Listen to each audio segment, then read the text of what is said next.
Selamat mendengarkan podcast ini. Shalom saudara, kebenaran hari ini berjudul Hak untuk Bersalah. Kita harus selalu berpikir dengan rela dan rendah hati bahwa setiap orang memiliki hak untuk bersalah. Sebab manusia diberi kehendak bebas dan kita berhadapan dengan manusia-manusia di sekitar kita yang memang memiliki kehendak bebas dari Tuhan. Di dalam kehendak bebasnya, seseorang berhak berbuat salah. Bisa berbuat baik, juga bisa berbuat tidak baik, bisa berbuat benar, juga bisa berbuat salah. Dan kita bisa bahkan pasti menjadi korban dari kesalahan tersebut. Ya mungkin kata pasti di sini tidak menyenangkan ya saudara. Tapi kita tidak bisa menghindarinya. Ya Tuhan sendiri yang mengajarkan doa yang kalimatnya, seperti kami juga mengampuni orang yang bersalah kepada kami. Itu kan indikasinya jelas, pasti ada orang yang berbuat kesalahan kepada kita dan kita menjadi korbannya. Nah, pernah saya kemukakan, lebih baik menjadi korban daripada menjadi pelaku. Menjadi korban bisa menjadi anak Allah, menjadi pelaku bisa menjadi anak setan. Nah, saudaraku, sebagaimana firman Tuhan mengatakan bahwa pencobaan-pencobaan yang kita alami tidak melebihi pencobaan-pencobaan yang dialami manusia. Itu berarti kita pasti mengalami pencobaan, kan gitu saudara. Kalau Alkitab mengatakan agar kita bertekun dalam penderitaan, berarti kita pasti mengalami penderitaan. Nah, merujuk pada fakta ini, kita pasti dilukai, disakiti, dirugikan, dimusuhi, dan kita menjadi korbannya. Saudara, kita harus menerima dengan lapang bahwa manusia berhak berbuat salah. Sama seperti kita juga berhak berbuat salah. Akan tetapi, kita tidak menggunakan hak kita untuk berbuat semau kita. Kita tidak memilih berbuat salah. Kita berhak berbuat baik dan kita harus memilih apa yang baik. Kalau orang berhak berbuat salah, ya silahkan memilih haknya itu. Tapi kita tidak memilih hak berbuat salah, tapi memilih hak berbuat baik. Namun jika orang lain, jika kita tidak mengaturnya ya, kita tidak bisa mendesain orang lain untuk mengikuti apa yang kita inginkan. Seringkali Tuhan sendiri yang menempatkan kita sebagai korban. Namun posisi ini lebih baik ketimbang menjadi pelaku yang melukai orang lain. Mungkin kita kurang suka mendengar kalimat Allah menempatkan kita sebagai korban. Namun kita harus melihat hal ini dengan benar.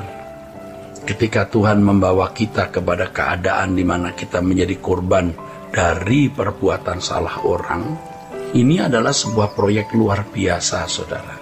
Melalui hal ini kita hendak dilatih untuk memiliki kualitas diri seperti yang dimiliki oleh Yesus. Tuhan Yesus diperlakukan tidak adil, disakiti, dilukai, difitnah. Akan tetapi Tuhan Yesus tetap bisa mengampuni mereka.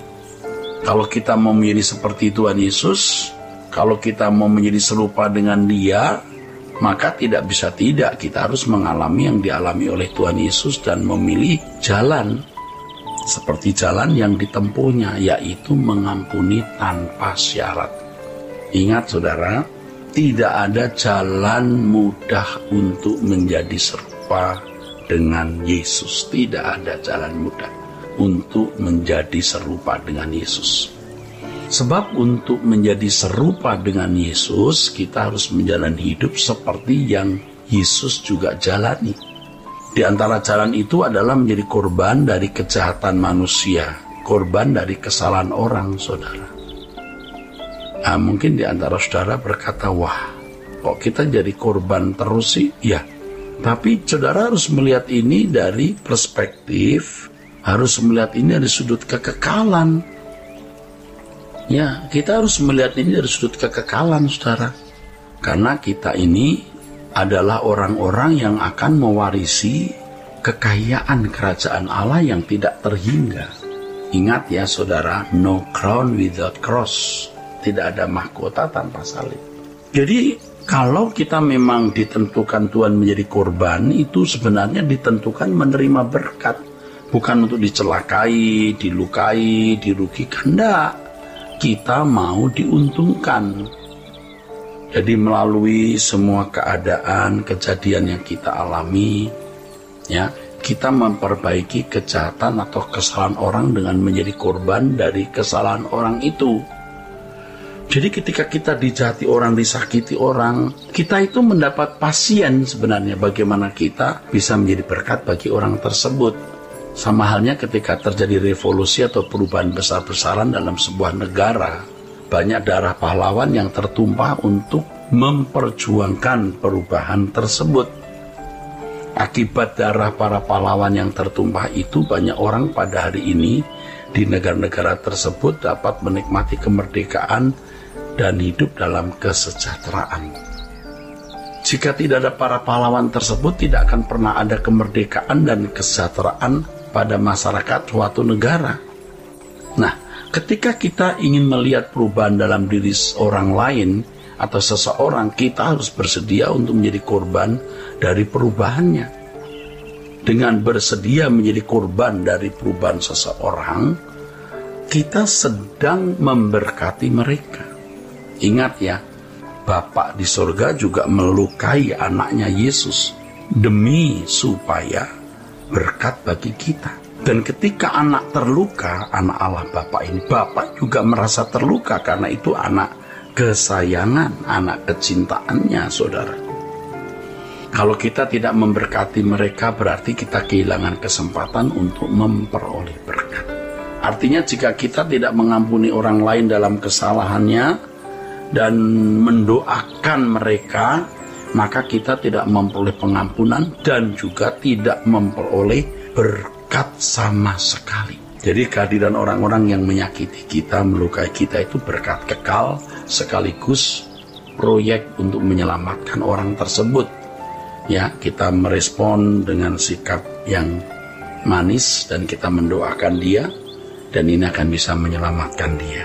Setiap orang Kristen yang mengampuni sesamanya adalah orang-orang yang menjadi berkat untuk sesamanya. Hal ini dapat kita lakukan apabila kita selalu mengingat bahwa setiap orang memiliki hak untuk berbuat salah. Sama seperti kita diberi hak oleh Tuhan untuk berbuat salah. Tapi kita tidak memilih salah ya. Begitu pula kita harus menyediakan ruang bagi orang lain untuk bersalah.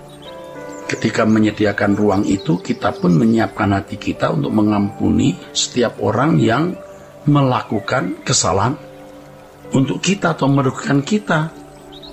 Ya, mengampuni setiap orang yang bersalah dan ya mengampuni mereka ya dan mendoakan mereka.